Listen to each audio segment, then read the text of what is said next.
네, 15장 화장대. 17절. 네.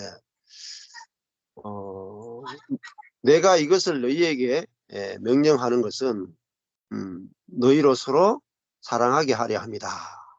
이렇게 돼 있어요. 이제 15장 1절부터 이렇게 쭉 예수님이 물론 그 전에부터 말씀하셨지만 15장 1절부터 쭉 나갔잖아요. 포도나무와 가지 이야기 했잖아요. 예. 그러니까 예수님이 참 포도나무라는 것은 예수님이 그 사랑이잖아요. 사랑. 예수님은 사랑 그 자체잖아요. 예. 그래서 15장 9절에 보면은 나의 사랑 안에 거하라 그랬죠. 나의 사랑 안에 거하라. 그러니까 예수님은 우리를 자신은 참 포도나무고 우리는 덜 포도나무인데 우리 보고 회개하고 내게 들어붙으라가 아니라 너는 있는 모습 그대로 내게 연합돼 있다. 이게 포도나무와 가지잖아요. 그러면 깨끗하게 하는 거는 누가 깨끗하게 하느냐면은 참 포도나무가 덜 포도나무 가지를 정결케 하고 생명으로 정결케 하고 참 포도나무가 가지를 열맺게 하잖아요. 근데 덜 포도나무 가지는 할 일이 하나도 없어요. 그렇잖아요. 네. 자, 이게 이제 생명 안에서의 삶이죠. 그래서 나를 깨끗게 할 분은 내 자신이 아니고 포도나무죠.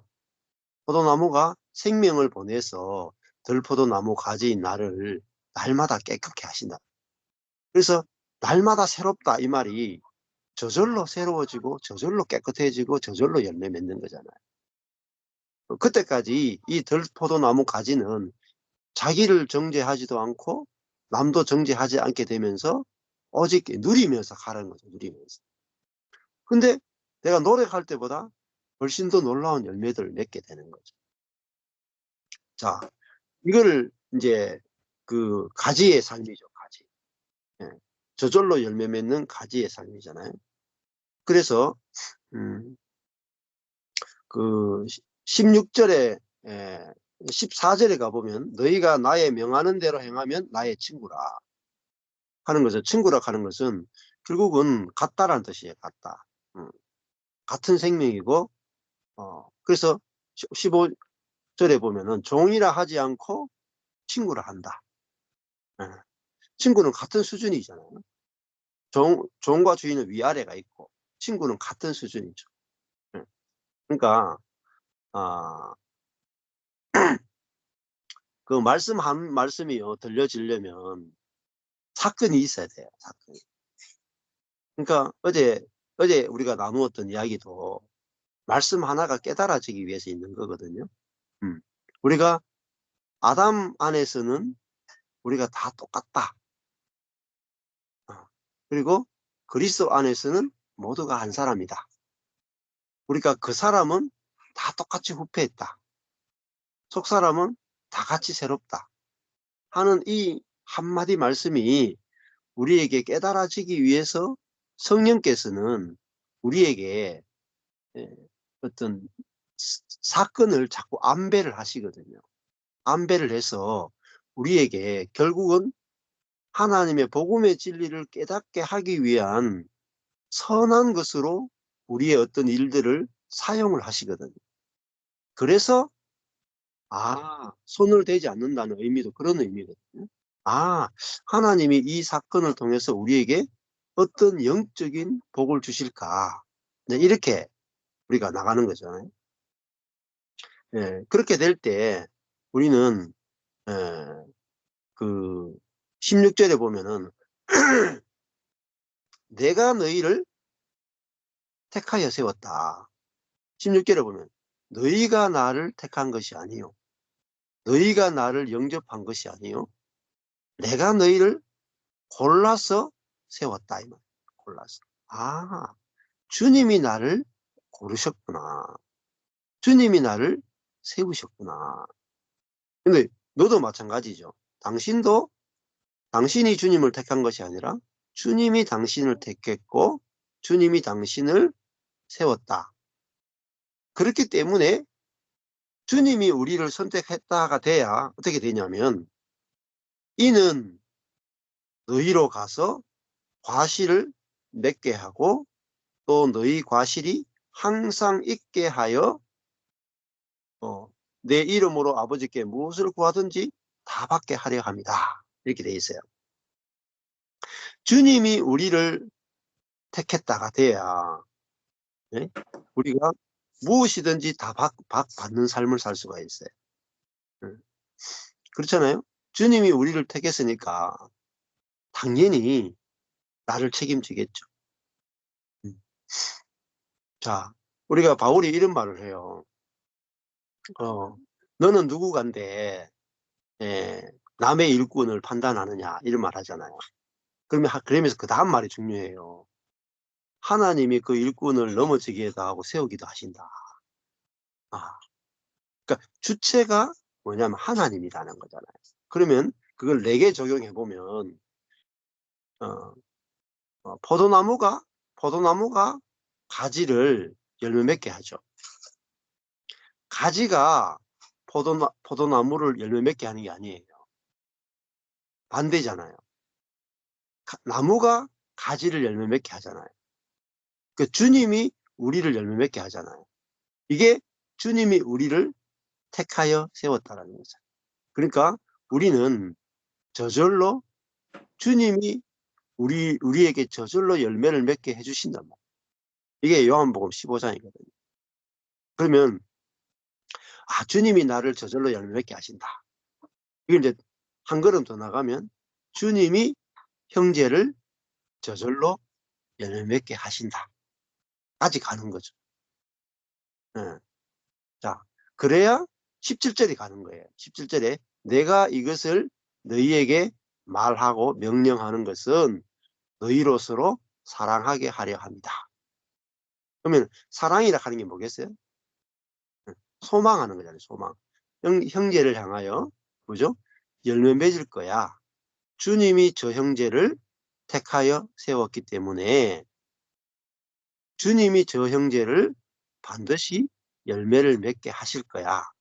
성령의 열매를 맺게 하실 거야. 이게 사랑이에요. 그러니까 그 형제를 향하여 뭐예요? 소망이에요. 소망. 믿음, 소망, 사랑. 이게 다 있는 게 사랑이잖아요. 그렇죠? 그러니까 우리가 내 자신이건 너건 내가 열매 맺어야 돼. 노력하는 게 아니라 포도나무가 가지인 너를 열매 맺게 할 거야. 당연히 그렇게 할 거야. 이게 소망이잖아요. 그 형제를 향하여 이 소망이 없이는 사랑이 나올 수가 없습니다. 형제를 향하여 내 자신을 향하여 이 믿음이 없이는 나를 사랑할 수 없어요. 근데 이 내 자신과 형제를 향하여 이 믿음과 소망이 있으면 당연히 사랑이 나오는 거예요. 그래서 17절에 가서 너희로 서로 사랑하게 하려 합니다. 이것은 항상 어떤 한 절을 읽게 되면요. 그 앞의 절과 연관을 시키셔야 돼요. 그러니까 17절을 딱 읽고 서로 사랑하게 하려 합니다. 그래, 서로 사랑해야지. 이렇게 나가시면 안 돼요. 그러면 율법이 되잖아요. 그러면 앞에 절하고 연관을 시켜보면은,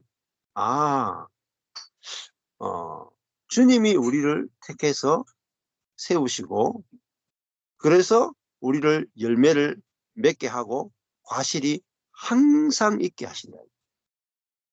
그리고 그 그리스도를 통해서 하나님의 모든 풍성함을 다 받는 그런 존재로 우리를 만드셨다. 이게 알아지고 믿어질 때 우리 속에 내 자신을 보고 형제를 볼 때 사랑스러워 보이잖아요. 내가 나를 볼 때 사랑스러워 보여요. 형제를 볼 때 사랑스러워 보이잖아요. 자, 근데 내가 나를 보거나 내가 형제를 볼 때 사랑스럽지 않고 판단이 나오고 절망이 나오고 힘드는 것은 예, 예수가 포도나무요 우리가 가지라는 사실을 모르면 절대 사랑이 안 나오거든요. 무엇으로 사랑을 만들어내겠습니까? 그러니까 우리는 사랑을 만들어낼 능력이 없습니다. 그 사랑을 요구할 수도 없고 사랑하라고 할 수도 없고. 근데 주님이 그리스도와 나를, 사랑이신 그리스도와 나를 연합시켜서 사랑의 열매가 주님이 우리에게 맺게 하겠다 안에서 우리는 교제하고 만나고 소망하고 믿음 가운데 이제 안식하면서 가는 거죠. 그러니까 저도 우리 성도들을 볼 때 뭐 요구하는 게 없거든요. 요구하는 게 아니고 소망하는 거죠. 믿음과 소망. 아, 주님이 지금도 온전하지만 앞으로 열매를 얼마나 풍성하게 맺게 하실까. 그 믿음과 소망이 없으면 뭐 교회 생활이 재미가 없잖아요. 안 그래요? 뭐 이런 사람들 데리고 내가 뭐 목회해가지고 뭐가 되겠나? 이래 생각밖에 안 되잖아요. 어떻게 보면은 이제 사람이 좌절될 때 이런 거죠. 성도들이 막 예배 시간도 제대로 안 나오고 한 번 나왔는데 둘이 대판 싸우고 상처받아가 안 나오고 이러면은 그 사람을 볼 때 우리가 절망스럽잖아요. 절망스럽고 내가 이 목회하는 게 맞나 이런 생각이 막 든단 말이에요. 회의가 든단 말이에요. 근데 그것은 나와 그 형제가 참 포도나무이신 그리스도에게 연합된 들포도나무 가지로서 지금도 연합됐기 때문에 온전하고 반드시 성령의 열매를 맺는 존재라는 사실이 내가 알아지고 믿어지지 않으면 예, 목회를 못해요. 가정생활도 안 돼요. 소망이 없잖아요. 근데 이게 알아지면 소망스럽거든요. 예. 근데 어느 정도로까지 소망스럽냐? 이 사람이 나쁜 가지일수록 더 소망스러워요. 그 예를 들어 가지고 이런 이제 형제 자매들 가운데 우리가 이제 속으로 판단하기에 이런 굵은 가지가 있고 요런 가지가 있고 응? 요런 가지가 있어요. 그럼 어느 가지가 열매를 잘 맺을 것 같아요? 이 가지는 조금만 하면 열매 맺을 것 같고 요 가지는 조금 더 노력해야 될 것 같고 이 가지는 비실비실해가 저 가지는 열매를 안 맺을 거야 이렇게 생각이 들잖아요. 어, 그런데요 어느 가지가 제일 풍성하게 열매 맺는 줄 아세요? 이 가지가 제일 풍성하게 제일 먼저 열매를 맺어요. 제가 14년 동안 해보니까 열매 맺을 수 없을 것 같은 그 가지에서 정말 좋은 것들이 맺히는 거예요. 그러니까 우리의 생각하고 달라요. 죄가 더한 곳에 은혜가 더하다고. 그러니까 예를 들어 이렇다고 생각해 보세요. 나무가 있어요. 가지가 3개가 있어. 근데 이 나무가요 예수잖아요. 이 예수라는 가지가 흘려보내는 것은 은혜의 생수를, 은혜의 진액을 가지에게 흘려보내요. 그러면 이 예수라는 나무는 은혜라고 하는 진액을 이 굵은 데는 조금만 줘도 되겠네. 조금만 줘요. 중간한테는 중간만큼의 진액만 줘요. 근데 막 금방 죽을 것 같은 이 가지 있잖아요. 이 가지한테 어떻게 보내겠어요? 살려내야 되잖아요. 빨리 급하잖아요. 그러니까 왕창 보낸다니까요. 이게 은혜의 세계예요. 그러니까 내 자신을 볼 때 이 3가지 중에 어느 가지냐는 거죠. 내가 이 가지일수록 은혜 받기 더 좋은 거예요, 사실. 약할수록. 그리고 우리 교회 형제 자매들도 그렇거든요. 저도 저번에 이제 우리 박순영 목사님도 저희 교회 와서 이제 보시면 아시겠지만은 아, 우리 교회 와서 제일 변화될 것 같지 않은 자매 1번 이제 자매가 있잖아요. 영화만 이렇게 많이 보는 자매. 장모 자매가 있어요. 근데 그 자매가 처음에 저희 교회 올 때 한 이제 거의 이제 10년쯤 돼 가죠. 10년쯤 됐나 거의. 어, 하나님을 저주하면서 왔거든요. 나는 이제 교회 안 다닌다. 나는 신앙생활 끝났다. 근데 내 친구가 이제 교회에 나오니까 내 친구의 애를 봐주러 나는 나온다. 하고 그냥 교회 들러리처럼 왔다 갔다 했어요. 아, 음. 그리고 뭐 코로나 때는 2년씩 안 나오고, 그리고 주일날 오전 예배 나온 적이 없고, 오후도 점심 이후에 와서 오후 3시, 4시 돼가 와서 밥 먹고 앉아 있다가 애 조금 봐주다가 집에 가고 이랬거든요.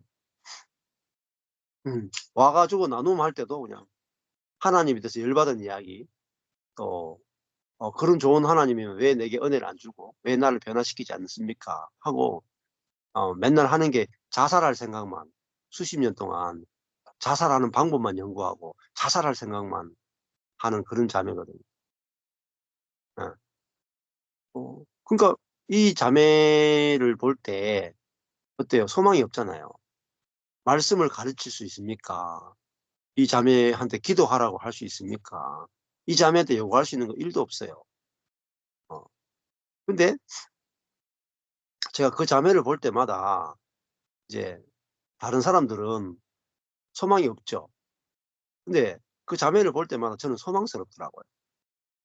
어. 왜냐하면 아무도 손댈 수 없는, 본인도 손댈 수 없는 자매잖아요. 근데 왜 그 자매가 제일 제가 소망스러웠냐면은, 저 자매가 뒤집어지면은 어떤 일이 일어날까. 어. 저 자매가, 그러니까 예를 들면 그 친구 자매가 있거든요. 친구 자매. 친구 자매는 오자마자 말씀을 들어가지고 너무 좋다 하고 막 이랬거든요. 그러니까 그 자매가 말씀을 듣고 좋아하는 것도 사람들이 보면서 은혜를 많이 받았는데, 그 하나님을 저주하는 그 자매가 은혜 받으면은, 야, 이게 정말 대박이다, 대박. 그래서 제가 소망 가운데 10년을 보내. 근데 어느 날 은혜를 받더라고요. 음. 아무것도 안 하고 하나님을 대적만 하는 그 자매가 은혜를 받아 가지고 뒤집어지는 거예요. 그러니까 누가 제일 놀라냐면 본인이 제일 놀라요. 내가 한 것이 아무것도 없는데, 예, 그저 주어지는 은혜의 세계를 경험하고 본인이 제일 놀라고 주변의 사람들 다 놀라죠. 음. 그래서 뭐 그 이후에도 아직까지 변화되지 않는 삶의 부분이 많이 있어요. 그렇지만은 그 나머지 부분도 제가 손을 안 대거든요. 예. 그 이유가 뭐냐면은 어 저것이 남아 있는 것도 하나님의 선하신 뜻이 있을 것이고, 그 남은 부분을 새롭게 하는 것도 주님의 방법으로 주님의 때에 할 거니까 소망과 믿음과 소망 가운데서 이렇게 살거든요. 음. 네. 근데 이제 그걸 고치려고 나머지 이제 네가 이제 변화됐으니까 나머지 부분을 빨리 고쳐 이러면은 또 율법에 들어가니까 그냥 믿음과 소망 가운데 지냅니다. 어. 그래서 우리는 이 주님이 나와 너를 택하여 세웠고, 주님이 우리를 과실을 맺게 하고, 주님이 과실을 항상 있게 해 주신다. 이거 안에서만 우리가 서로 사랑이 가능하다. 그래서 형제 자매를 보면서 예, 항상 소망스럽죠. 소망. 예. 그 형제가, 그 자매가 노력해서 자기를 바꿀 것을 소망하는 게 아니고, 예, 참 포도나무인 그리스도에게 연합된 존재니까 소망스럽죠. 예, 그렇게 할 때 우리는 저절로 사랑하게 되는 거죠. 음. 그래서 지금 이제 뭐 작년에 만났던 기쁜 소식 선교회에 속해 있던 자매들이, 또 형제들이 지금 나와 가지고 같이 교제하는데, 예, 기본 소식 선교에서 경험하지 못했던 형제와 자매 간의 그 놀라운 사랑들을 서로 경험하거든요. 예, 그래서 돌아서면 보고 싶고 돌아서면 보고 싶은 그런 관계들을 지금 막 경험하고 있어요. 예, 그것은 이제 요즘 제가 말씀을 자주 드리는 이제 너희 속에 너희는 하나님을 소유한 존재다. 겉모습과 전혀 상관없이 하나님 자신을 담고 있는 존재다. 이게 이제 우리가 보여지니까 서로 기대가 되는 거죠. 소망스럽고. 예, 그게 이제 서로 사랑이라고 볼 수가 있는 거죠. 예. 18절로 넘어가면은 이제 세상이 나와요. 세상이 너희를 미워하면 너희보다 먼저 나를 미워한 줄을 알라. 이렇게 돼 있죠. 자, 세상이 너희를 미워하면, 음, 자, 세상은 이 그리스도인들을 미워할 수밖에 없죠. 음. 자, 왜냐하면 그리스도인과 세상은 다르기 때문에. 세상은 이제 선악의 지식으로 건축되는 곳이고, 이제 교회와 하나님의 나라는 이제 은혜와 생명으로 건축되는 곳이기 때문에. 근데 세상이란 뭐냐면 결국은 율법적인 이제 관점을 가진 게 세상이라고 볼 수가 있죠. 그래서 저도 이제 이렇게 은혜의 복음을 이제 전하고 있는데, 에, 그 판단받고 정죄받고 또 오해받고 또 이단이라 하는 소리도 듣고 또 왔다가 너무 치우쳤다는 말도 듣고 이제 목사가 아니라 도사 같다는 말도 듣고 수많은 말을 들어요. 예. 왜냐하면은 세상과 다른 것을 이야기하기 때문에 그렇죠. 그러니까 우리가 세상으로부터 핍박을 받지 않으면 그건 잘못된 것이다. 어, 왜냐하면은 예수님이 이 세상과 종교로부터 핍박을 받고 십자가에 죽으셨잖아요. 그러면은 우리가 예수님의 친구, 14절에 나의 친구라는 말은 예수님과 내가 포도나무와 가지로서 같은 생명을 가진 존재가 됐잖아요. 그러니까 은혜의 삶을 살게 되니까 세상으로부터 미움을 당하는 거죠. 왜냐하면은 내가 생명으로 사라지고 은혜로 사라지면 어떤 일이 벌어지겠어요? 세상의 정체가 탄로난다. 세상의 어둠이라는 것이 다 드러나기 때문에 세상은 자기를 지키기 위해서 저절로 우리를 공격할 수밖에 없단 말입니다. 예. 자, 그러니까 내가 생명이 은혜가 충만해져서 살게 되면 될수록 세상이 미워하게 돼 있어요. 왜냐하면은 하나님 나라와 세상은 둘이 같이 있을 수가 없어요. 자, 그래서 바울이 어떻습니까? 바울이 복음을 전할 때마다 유대인들로부터 로마 사람들로부터 어마어마한 핍박을 받았습니다. 근데 자, 왜 핍박을 받았냐면은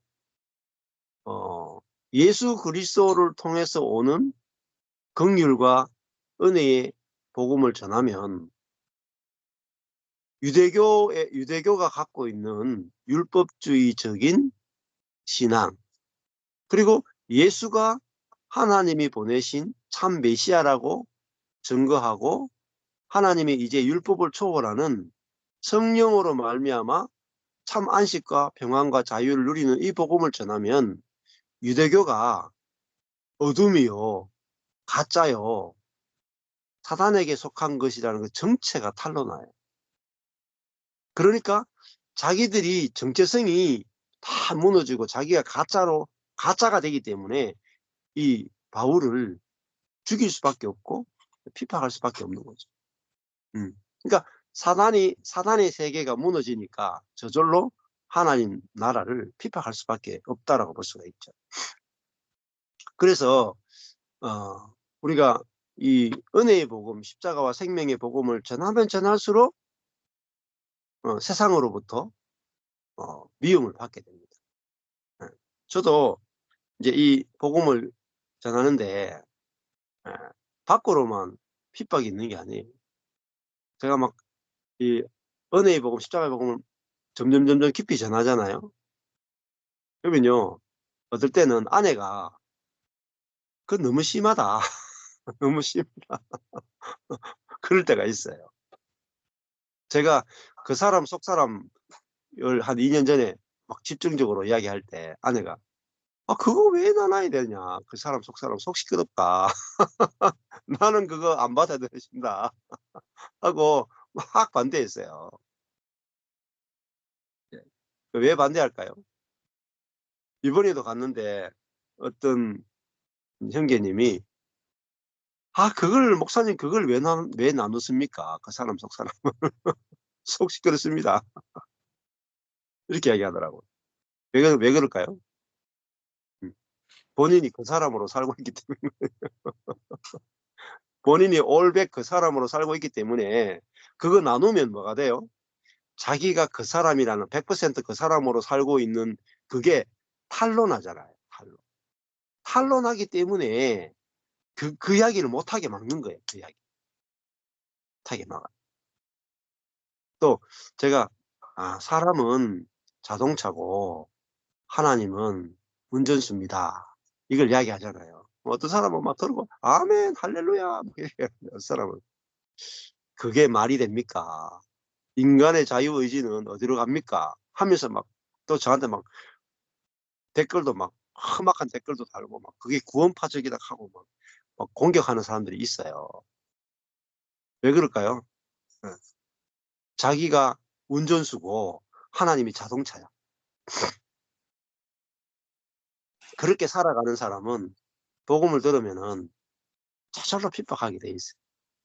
자기가 핍박 안 하고 싶은데 내가 살려면 저게 틀렸다 해야 되거든요. 내가 살려면 저게 틀렸다 해야 돼. 그래서 세상은 자기가 살기 위해서 저쪽을 틀렸다 하는 게 세상이거든요. 그 세상은 저절로 미워할 수밖 미워하는 게 본성이고 핍박하고 죽이는 게 본성이라. 어. 그러니까 우리가 복음을 선명하게 전하면 전할수록 핍박을 받습니다. 예를 들어 가지고 제가 대구에서도 "사람은 영과 혼과 몸으로 구성되어 있습니다." 이거를 또 한동안 했어요. 그러면은 "아멘." 하고 막 "새로운 깨달음을 얻었습니다." 이런 사람도 있는데 그 3 분설이 맞습니까? 그건 말도 안 됩니다. 이러면서 또 핍박이 들어. 그러니까 복음을 전할 때마다 핍박이 있어요. 어. 뭐 그렇다고 해서 제가 '아 이거 전하면 안 되겠다.' 이렇게 접는 게 아니고 '더 깊이 전해야 되겠다.' 이런 생각이 들어요, 깊이. 그래야 세상의 정체가 더 분명하게 드러나고 그 세상이 무너지거든요. 예. 그래서 세상의 정체는 더 밝혀내야 세상이 무너질 때가 온다니까. 완전하게 무너집니다. 그러니까 이 세상이라 하는 것은 이 바깥에 있는 이 세상을 말하는 게 아니에요. 교회에 가면 장소적으로 교회, 장소적으로 세상 이렇게 나눠지는 게 아니고 우리의 그 사람이 세상입니다. 그 사람. 자아와 그 사람이 세상이고 속 사람이 하나님의 나라예요. 어떻게 보면은 우리의 생각 천연적인 혼, 생각, 감정, 의지가 다 세상이에요. 우리의 영이 하나님의 나라예요. 그러니까 세상은 어디에 있느냐? 밖에 있는 저 세상은 아무것도 아니에요. 밖에 있는 세상이 문제가 아니고 내 안에 있는 세상을 정복해야 돼요. 음. 근데 많은 그리스도인들이 저 밖에 있는 세상을 정복하자고 나가잖아요. 그게 아니에요. 내 안에 들어온 세상을 이겨야 돼요. 그러니까 예수님도 "내가 세상을 이겼다." 그러죠. "죄를 이겼다." 이게 아니고 "세상을 이겼다." 잖아요. 예. 근데 이 이 세상이 우리 속에 들어와 있는데 이 세상을 이기는 것에 대해서는 말씀이 굉장히 부족해요. 적고.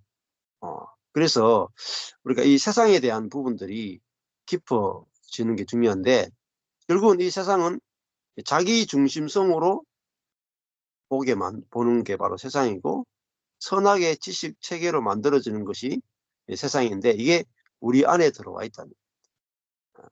그래서 그리스도인은 결국은 뭘 이기느냐. 예수님이 세상을 이긴 것처럼 우리도 세상을 이기는 것이고 결국은 이 세상은 한마디로 하면 이거죠. 육신의 정욕, 안목의 정욕, 이생의 자랑. 그러니까 다른 말하면 정욕과 자랑. 이게 세상이잖아요. 정욕과 자랑. 그러면 정욕과 자랑이 어디에 있습니까? 이제 바깥은 정욕, 내 몸 안에 있는 정욕과 자랑이 외부적으로 표출된 것이 세상이에요. 이게 내 안에 있는 정욕과 자랑이 뿌리고 바깥에 있는 세상은 열매거든요. 열매. 그래서 내 안에 있는 세상을 정복하는 것이 1차적인 거죠.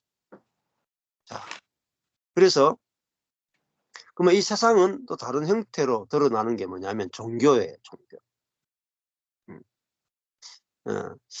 세상과 종교는 거의 같다고 볼 수 있습니다. 세상은 뭐 돈, 뭐 지식 이런 걸 가지고 사람을 유혹하는 거죠. 돈과 성공, 명예, 높아지는 거 이런 걸 가지고 우리를 유혹하는 것이 세상이고 종교는 뭐냐면은 하나님을 섬기는 것을 가지고 우리를 유혹해요. 이게 유대교잖아요. 누가 더 많이 금식하는가? 누가 더 많이 기도하는가? 누가 더 많이 남을 돕는가? 구제예요. 남을 돕는 거. 그러니까 내가 다른 사람보다 더 기도하고 더 금식하고 더 구제하고 내가 남을 더 잘 섬기고 이런 걸 가지고 내가 했다. 내가 하나님을 이렇게 사랑하고 내가 교회를 이렇게 섬겼다. 자기 경건과 자기 의로 자기를 높이게 만드는 게 종교예요. 그러니까 세상과 종교는 같은 겁니다. 같은 거. 그래서 요한계시록에도 보면은 뭐 바다에서 나오는 짐승이 올라오는 짐승이 있고 땅에서 올라오는 짐승이 있고 이렇게 나오는 게 뭐냐면은 그게 전부 다 세상과 종교를 말하는 거예요. 그러니까 우리가 세상이 문제가 있다라는 걸 발견하기는 조금 보면 쉬울지 몰라요. 근데 종교가 문제라는 걸 발견하는 것은 정말 깊은 빛이 필요하다. 그러면 참 복음은 뭐냐? 세상도 아니고 종교도 아니고 참 복음은 요한복음 15장에서 말하는 거면 그리스도와 내가 연합하는 것이 참 복음이에요. 그러니까 그리스도로 말미암아 참 포도나무이고 가지인 내가 연합되어서 참 포도나무에게서 흘러오는 것으로만 저절로 되어지는 은혜와 생명으로 연합을 통해서 저절로 되어지는 것만이 진정한 복음이다라고 보죠. 그래서 복음의 핵심은 그리스도죠. 그리스도. 그래서 이 세상과 종교로부터 해방되는 거 이게 그 진짜 복음이다라고 할 수가 있겠죠. 이번에 이제 그 위트니스리라고 이상수 형제라고 그 지방교회 그 유명한 형제가 있죠. 이상수 형제라고. 그 형제 하면 이제 지방교회 분들은 흠뻑 주고요. 어마어마한 그 라이프 스터디를 만들어낸 그런 사람이니까 뭐 세계적으로도 어마어마한 그런 그, 그 비난과 칭찬을 함께 받는 형제인데 그 책 중에 이런 제목이 있습니다. 그리스도냐 종교냐 이런 책이 있어요. 그래서 지방교회 사람들은 이렇게 생각해요. 우리는 그리스도와 연합된 것을 생명을 믿는 참복음이고 일반 교파 교회는 다 종교다 이렇게 생각하는 경향이 아주 강해요. 그래서 지방교회 사람들은 교파 교회를 생명이라고 생각하지 않고 종교라고 생각해요. 그래서 그 프라이드가 엄청나게 높거든요. 그래서 그들은 어떤 종교적인 의식을 그렇게 중요하게 생각을 하지 않았거든요. 그런데 이제 요 근래에 와서 이제 이렇게 보면 예를 들면 지방교회 같은 경우에 위트니스리가 그리스도냐 종교냐 해놓고 제일 마지막에 와서 위트니스리가 다시 종교를 만들어요. 뭐냐면 이런 거죠. 그리스도와 내가 연합됐으니까 우리는 저절로 열매를 맺는다. 이게 진짜 생명이고 복음인데 이제 이 위트니스는 이렇게 말하는 거죠. 기도해야 됩니다. 우리가. 근데 어떤 기도를 해야 되느냐. 오 주 예수여. 오 주 예수여. 이렇게 이제 한다거나 이렇게 예수를 이름을 불러야 된다는 거죠. 주 예수의 이름을 부르는 자는 구원을 받는다 했으니까 오 주 예수여 이렇게 불러야 우리 삶에 놀라운 구원들이 일어난다는 거죠. 그렇게 해서 그런 기도를 많이 하게 해요. 그러니까 그 기도와 그리스도를 혼동한 거죠. 우리 그리스도와의 연합을 통해서 저절로 열매를 맺는데 그런 기도를 많이 해야 열매를 맺는 것으로 바꿔버린 거죠. 그 다음에 또 이제 문제가 되는 게 뭐냐면 이런 거예요. 거기서 이제 그 라이프 스터디라고 성경을 이제 풀어놓은 주석처럼 같은 책이 있거든요. 그거를 어마어마하게 집회를 해요. 어마어마하게 집회를 많이 해요. 거기서 어마어마한 또 책을 만들어내. 그리고 매달 아침마다 일로 큐티 같은 책을 만들어가지고 전 세계 지체들에게 뿌려요. 그리고 아침마다 큐티를 다 하게 하고요. 그리고 그걸 다 간단하게 요약해가지고 소그룹으로 다 또 발표하게 해요. 그렇게 하면서 그 어떤 말씀 공부를 어마어마하게 시키거든요. 자, 그걸 안 하면 정죄를 해요. 그거 안 하면 신앙이 성숙하지 않는다라고 이야기를 해요. 그러니까 그리스도와의 연합을 통해서 저절로 누려지고 말씀도 내 안에 계신 성령께서 읽게 하심을 따라서 읽고 또 성령께서 해석해 주는 대로 내가 성경이 열려지는 게 아니고 미리 교재를 딱 만들어주고 이 교재대로 그 말씀 그대로 요약해야 된다는 거예요. 바꾸면 안 돼. 왜?